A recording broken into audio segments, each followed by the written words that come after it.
নমস্কার বন্ধুগণ, লোকনাথ বাবা ইউটিউব চ্যানেলে আপনাদেরকে স্বাগত জানাই। আজকে আমরা একটা অদ্ভুত গল্পই বলবো বাবা লোকনাথের। কলকাতাতে একটা খুবই বড় ব্যবসায়ী থাকতেন, সীতানাথ দাস বলে। সীতানাথ দাস খুবই বড় ব্যবসায়ী, খুবই ধনী মানের ব্যবসায়ী। তো ওনার সব কিছু ঠিক যাচ্ছিল, ফ্যামিলিতে সবাই ভালো ছিলেন, খুবই সুখে স্বাবলম্বে জীবনটা ব্যতীত হচ্ছিল। হঠাৎ করে একদিন সীতানাথ দাসের দুটো পাই প্যারালাইসিসে ভুক্ত হয়ে যায়।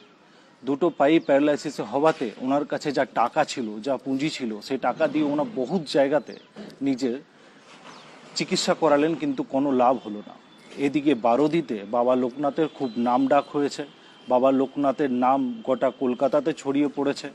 আর কলকাতার সব লোকজন এটা জেনে গেছেন কি বাবা লোকনাথের কাছে গেলে কোনো রোগী অসাধ্য না, সব রোগী সেরে যায়। এবারে কি হয়েছে, সীতানাথ দাসের প্রচুর টাকার খুবই পুঁজি, খুবই ধনীমান ব্যক্তি যেহেতু ছিলেন, উনি নিজের নৌকা করে বারোদিতে এলেন। বারোদির তীরে যখন নৌকাটা পাড়ে লাগান, বাবা লোকনাথ তখনই জানতে পারেন কি কোনো ধনী ব্যক্তি আমার আশ্রমে আসছে আর আমার আশ্রমের থেকে কিছু নিতে চায়। কিন্তু বাবা এই জিনিসটাকে বুঝতে দেননি।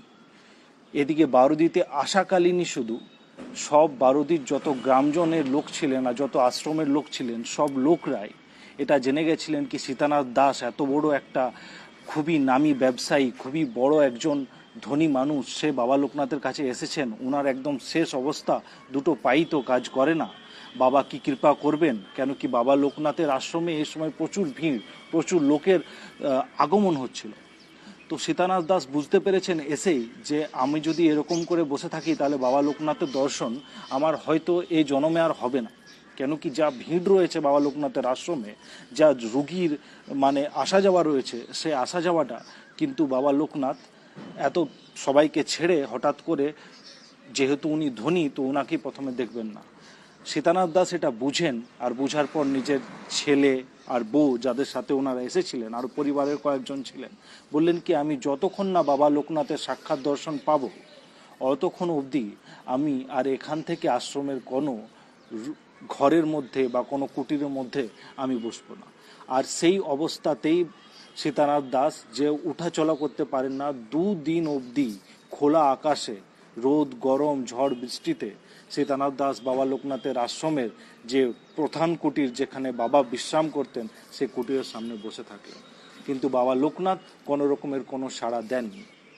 এই গল্পটা এত দূর অবধি শুনে আপনি হয়তো ভাবতে পারেন কি বাবা লোকনাথ কীরকম নিষ্ঠুর, যে হয়তো বাবা লোকনাথ, যেটা বলা হয়, যেটা সচরাচর সবাই জানে কি গরিবের ঠাকুর বাবা লোকনাথ, হয়তো ধনী মানুষ, তাই বাবা লোকনাথ হয়তো ওনার হেল্প করবেন না বা ওনার জন্য কিছু করবেন না।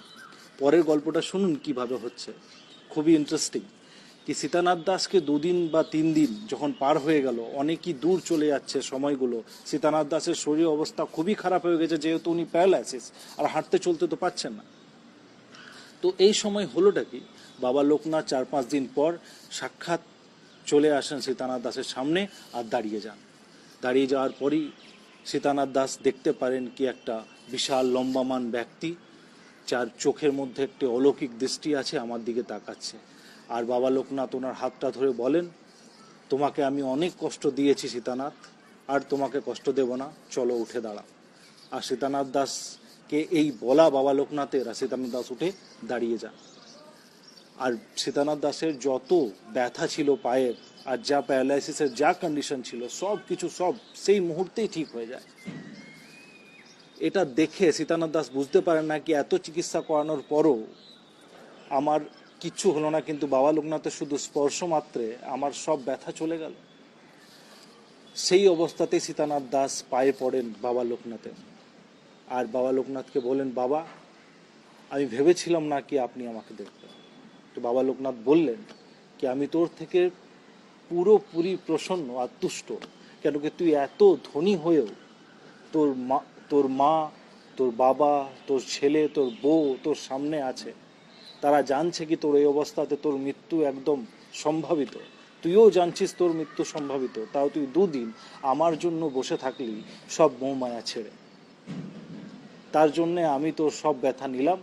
আর তুই যে 2 দিন, এই 3 দিন যে তুই কষ্টটা ভোগ করেছিস, আর যে স্যাক্রিফাইসটা আমাকে দিয়েছিস সেইটা আমি নিজের কাছে রাখলাম। আর তুই কোনো চিন্তা করিস না, এরপর তুই নিজের যেরকম জীবনযাপন করছিলিস সেরকমই জীবনযাপন কর, আমি তোকে আজ্ঞা দিচ্ছি। কি বুঝলেন এই গল্পটাতে? এই গল্পটাতে খুবই সরল আর খুবই সুন্দর একটা মিনিং রয়েছে।